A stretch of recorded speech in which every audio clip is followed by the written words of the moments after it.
আর ভবদা জিন্দাবাদ যারা বললো, ওই ভবদার হয়ে আমার কর্মীকে যারা খুন করবে বলে হুমকি দিল, তাদের বাচ্চাগুলো দেখুন সরকারি প্রাইমারি, আপার প্রাইমারি, হাই স্কুলে যাচ্ছে, যেখানে শিক্ষক নাই, অশিক্ষিত হয়ে ভবদার পরিবারের পরবর্তী প্রজন্ম রাজনীতি করবে।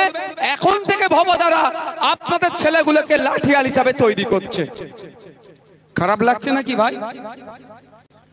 একটু ভাবুন।